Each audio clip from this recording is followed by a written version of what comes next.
We have a quorum, so I'm going to call to order the August 21st, 2018 meeting of the White Bear Lake Conservation District Board.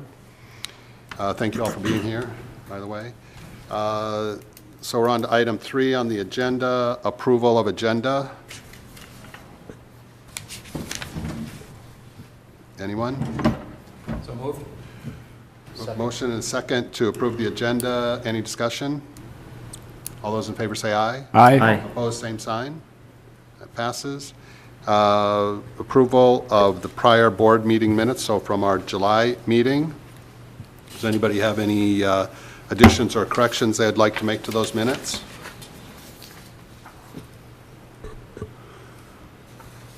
Okay. I'll make a motion, we approve the minutes.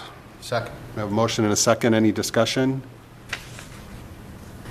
All those in favor say aye. Aye. Opposed, same sign. That passes. So on to item 5 on the agenda. It's a public comment time where we allow up to 15 minutes for people to come and talk about things that aren't on the agenda. Is there anybody interested in taking advantage of that?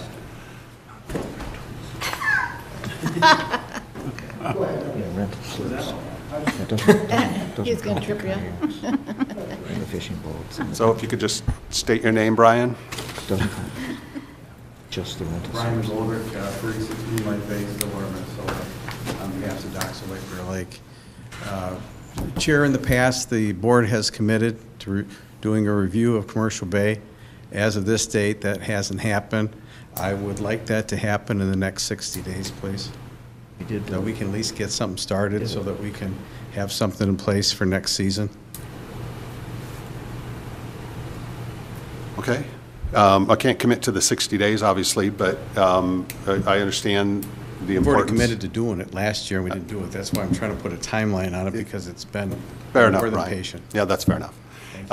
Yeah, so we will, actually, we're going to have an executive committee meeting in between this and next month's meeting, and we'll address it at that. Thank you very much. At that committee meeting, and then hopefully we'll have some news for you at the next Thank meeting. Thank you, Brian. Anyone else? Okay. Moving on, new business. There's no new business. Unfinished business, no unfinished business. So we're on to reports and action items.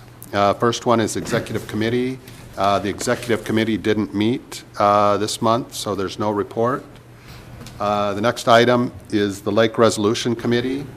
Barton is out for this meeting, not here, so I'm going to take his report. The report is generally that they tried to have a meeting. It was on a Thursday night, Market Fest night. Parking was difficult. Not all the members got into the building in time, and the doors were locked. So anyway, they didn't have a meeting, but they're looking at at opportunities in the future to meet, and that's the report. And the next item is Lake Quality Committee. Mike? Lake quality, the lake level right now is 923.64. 923.64. So that's 6 inches higher than last year at this time, and it's 4 inches lower than last month at this time. Water temperature is 76 degrees, and last year at this time it was 74 degrees, and last month it was 79 degrees. So it's very comfortable, 76 degrees, have good hot weather. I was going to have a report on the milfoil, but our limnologist, Steve McComas, has been really busy, so he's going to do the lake survey on our treatments on Thursday, August 23rd. If anybody wants to ride with him, there's room for one more on the boat. And that's it for me. And I'm sorry, Mike, what was the date that you mentioned, August 24th? August 23rd, August 23rd? Thursday.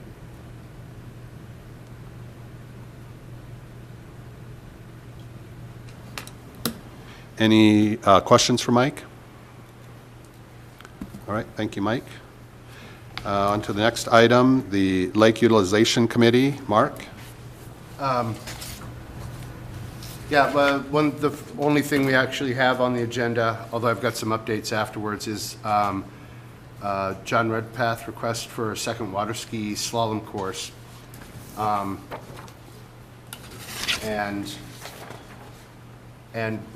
So what they're asking is to work it the same way they do their single course now. They'll just have one on the other side of the lake, so there would never be two in one bay. There'd never be one in Matamidi Bay, or two in Matamidi Bay. If there was one in Matamidi Bay, excuse me, it's been a long day. The other one would have to be in Commercial Bay or Delwood Bay. So our committee didn't think that there would be a problem with that. And the caveat would be that if we started hearing complaints, that we would have to readdress it. But, so I would move that after Labor Day, that we would be able to try having the two slalom courses up in opposing bays from here on out as part of the license. And I so move. Second. We have a motion and a second. And Mark, just so I understand the motion, it's after September 1st to allow a second water ski course to be set up somewhere on the lake, but not in the same area as the first one. Correct, they wouldn't be able to be simultaneously up in one bay. Sure. And if you look at it, it's like a clover, there's 3 different bays, so they could never be in the same one. How have people responded to having the ski course on it? Are people generally receptive to that? More positive, a lot more positive every once in a while, and not even every year. We might get a complaint that people are skiing too early, in the morning. and it's waking them up. But oftentimes you find that it's just somebody out skiing. They're not necessarily skiing the course. They're just skiing on that part of the lake. Got it. But for the most part, it's being used very responsibly, and almost all positive feedback. That's great. Any other discussion? I was wondering, isn't there already 2 in Matamidi Bay? There's one on our side of the bay, and I think there's one on your side of the bay, isn't there? There is one, but it's sunken, and I don't believe they're used simultaneously. If they lift the one up, then the other one is moved out. Is that haven't noticed correct? that. Yeah, there's only one up at a time. It's only one Yeah. location. So if those two could never be, if there was another one in Matamidi, that one should never be being used at the same time. Okay. But there is one sunken that stays fairly there most of the year, but it's never up, it's never raised when the other one is up. Okay.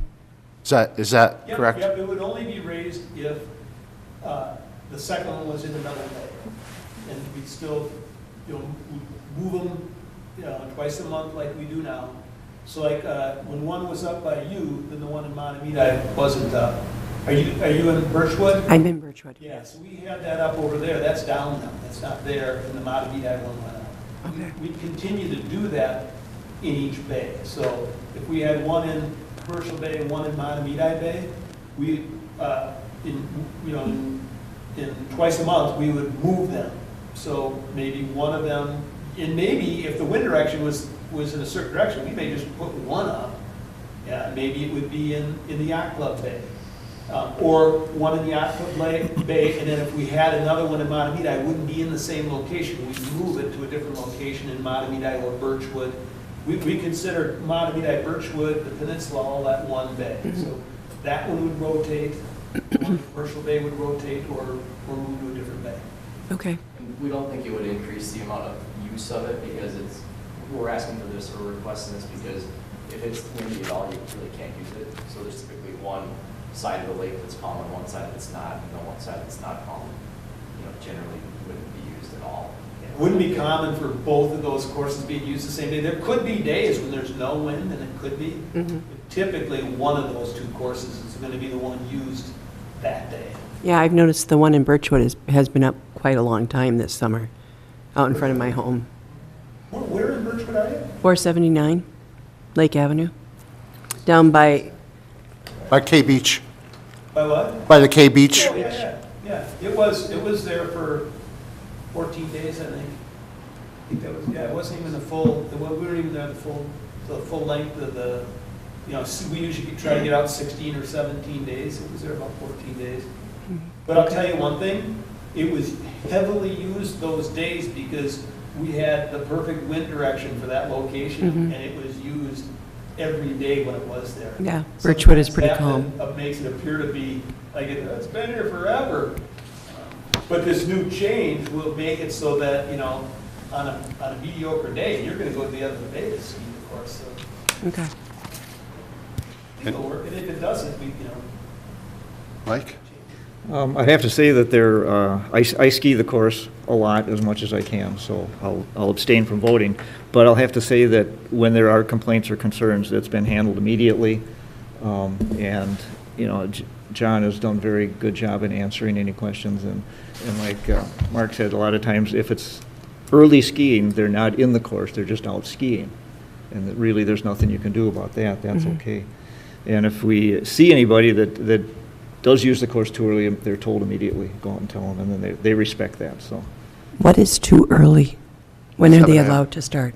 Sunrise? 7 o'clock. 7 a.m. 7 a.m.? 7 a.m. The course. The course. Skiers Skiers can go out Anytime. sunrise, yeah. Yeah. Okay. Thank you.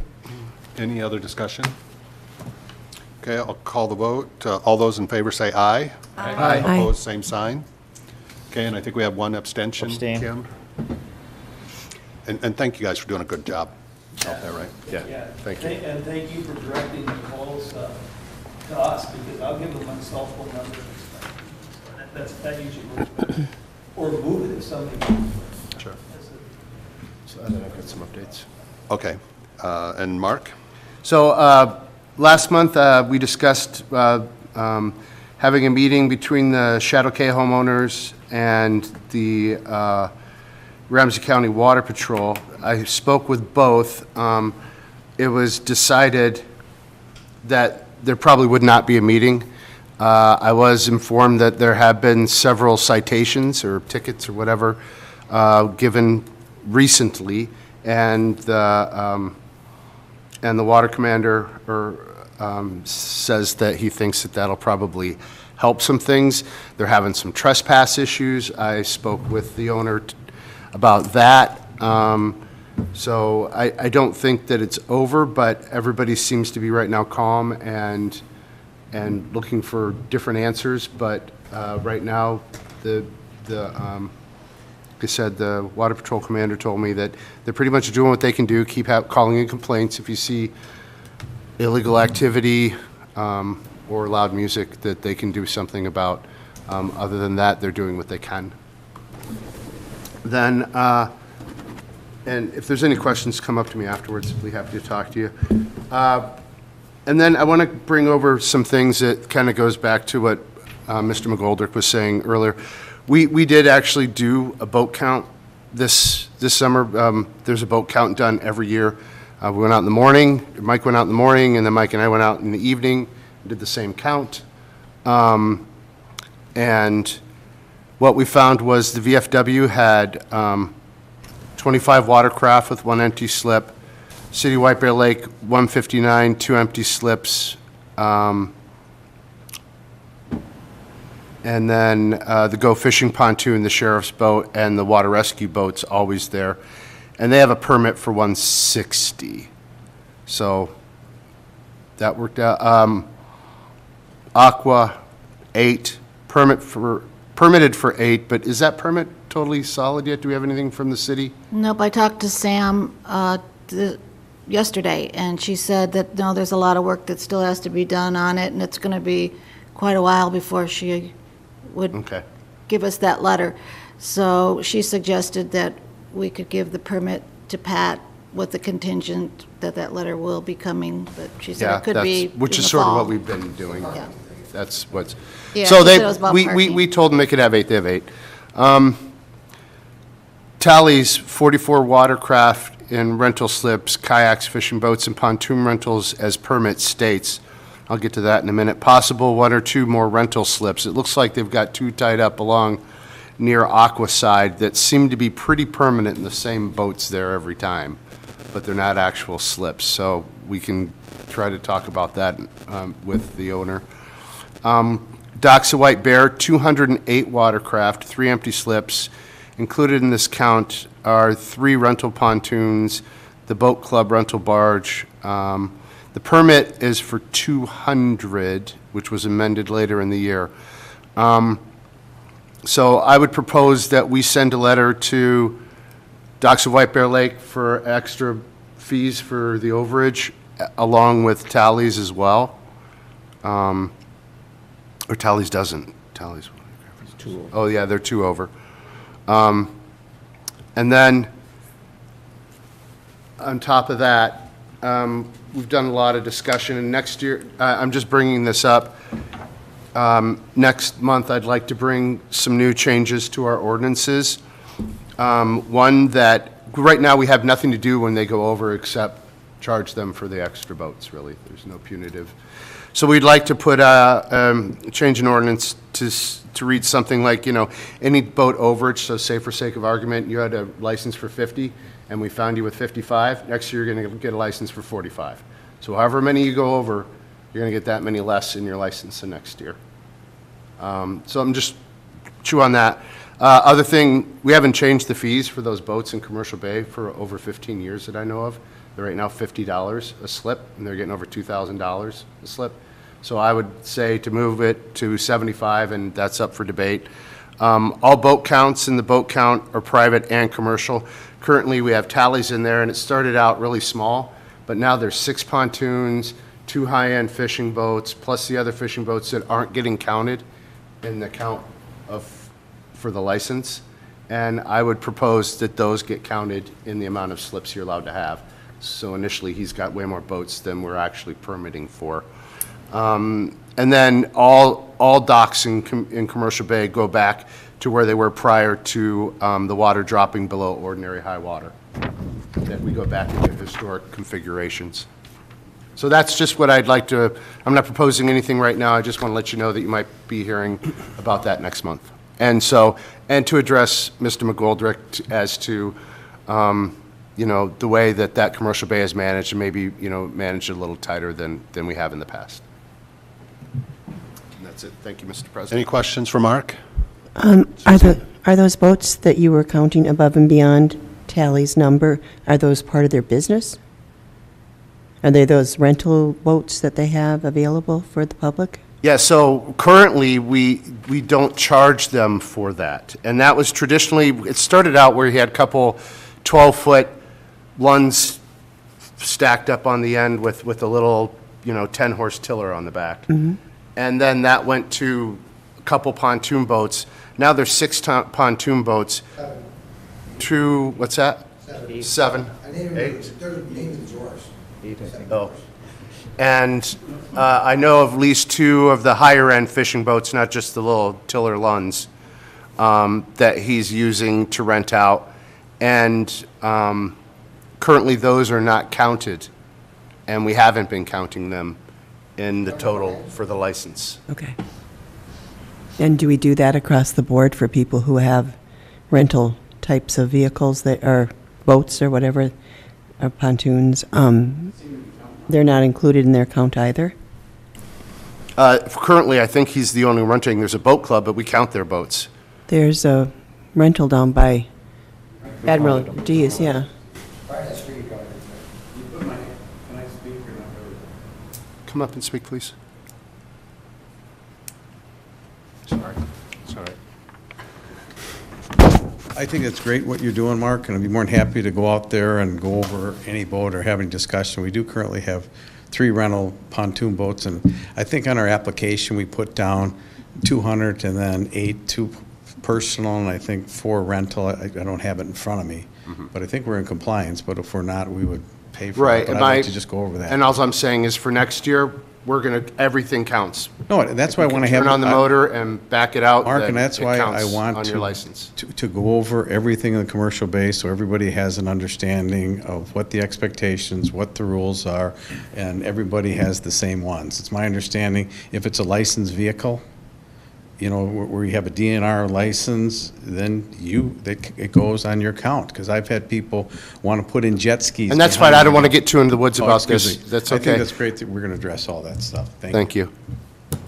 Any other questions for Mark? Okay, thank you, Mark. Next item on the agenda, the Lake Education Committee. Scott? Yeah, our new website is up and running. Looks great. 2 issues. We still would like some more photographs. We haven't, we asked the White Bear Press if we could do some of theirs. We haven't made the connection. I don't know if that's going to work, but what I would like to see is like, say, 6 or 7 pictures for each season of the year, and then change it so that there's a different look and feel with every season. The other issue is we did not make any changes to the way the ordinances are presented, and I guess that's still on council's docket. Basically, it's no different than the way it's always been. It's just not very good. So hopefully we can get that fixed. Otherwise, I think we're up and running and ready. And Alan, can you remind us what I think last time you talked about, last month's meeting, you talked about a schedule. Can you remind us what that schedule was? Well, it's in process, and ultimately, it'll be the same information, but it'll just be more digestible. And so when you click on one ordinance, you actually will get the same format as the next ordinance. And I think that's one of the kind of the clunkier parts of that, is it's almost as if no 2 are the same. Yeah. So, Well, it sounds like we're talking about changing some ordinances, so Well, maybe. I suppose the first thing to do is get it so that it's more user-friendly with the current ordinances, and then we can go in and change ordinances after that. Is that a reasonable path forward? yeah, if you're talking about Mark's suggestions, I guess we'll have to get together and see if they fit within existing ones to amend, or if we have to add. Yeah. So some of And those that's- charges and things like that would be nothing, it's just a matter of changing your schedule. But if we have to add, say, a more punitive aspect to the folks that go over, we'll have to figure out where that would go, or if it needs to be a standalone. So, Do you think it's reasonable, and I don't want to put you on the spot, Alan, well, maybe I do. Do you think it's reasonable that by next month, we could have those ordinances polished up a bit, or however that goes? All right, thanks for that. Anything else, Scott? No, that's it. Any questions for Scott? Okay, thank you, Scott. Treasurer's report, Diane? Thank you, Chair. Treasurer's report for August 2018. I'd like to make a motion to accept checks 4509 through 4515. Second. We have a motion and a second to accept these checks. Any discussion? All those in favor say aye. Aye. Opposed, same sign. That passes. Okay, next item is if we're waiving or not, which we do every year. We belong to the League of Minnesota Cities, and through them, we get liability coverage. And every year, we need to check whether we are going to not waive or waive. And according to our council, we are supposed to not waive. So I make a motion to sign this liability coverage waiver form and check that it does not waive the monetary limits on municipal tort liability. Second. We have a motion and a second. Everybody understands the motion? All right. Any discussion? All those in favor say aye. Aye. Opposed, same sign. All right. And that's all I have. Thank you. Okay, next item on the agenda is the board council report. Alan? thank you, Mr. Chair, members of the board. It'll be interesting to see who comes in on the citations from the flotilla by Ramsey Beach. I haven't seen anything yet come onto the calendar, so they must be in process. So I'm not sure, written on that side of the lake, that might actually go through the Ramsey system instead of the Washington system, because both end up patrolling, so it just depends on who happens to be in the lake at that time. I did talk to the Water Patrol after our last meeting, and I'll actually be meeting with a group of the Water Patrol deputies and give them a little more training and guidance, because they really had, they were struggling with what to actually charge these people with. And so by giving them a better sense of our ordinances and how to effectively use some of the state statutes, hopefully we won't be left with just give them a warning because we don't know what to charge them with, because that seemed to be something that they were all struggling with. So I guess stay tuned. I mean, it's a good news, bad news thing, right? So people who are seeing, bad conduct, I'm not seeing them in court, which means probably lots of warnings, but the flip side of that is maybe everyone's behaving, and so I'm not seeing citations. So knock on wood, it's been a nice summer, so I drive by the lake every day, 3 times, and it's definitely busy out there. So people are generally behaving very well. So I'd stand for any questions. Any questions for Alan? Thank you, Alan. Thank you. Item 9, consent agenda. Diane? I make a motion to approve the consent agenda. Second? I have a motion and a second to approve the consent agenda. Any discussion? All those in favor say aye. Aye. Opposed, same sign. That passes. Announcements? Kim? I don't have anything. Okay. Any questions for Kim? Okay. Thank you, Kim. And we're on to item 11, adjournment. I'll make a motion that we adjourn. Second? We have a motion and a second to adjourn. Any discussion? All those in favor say aye. Aye. Opposed, same sign. That passes. We're adjourned. Thank you all for being here tonight.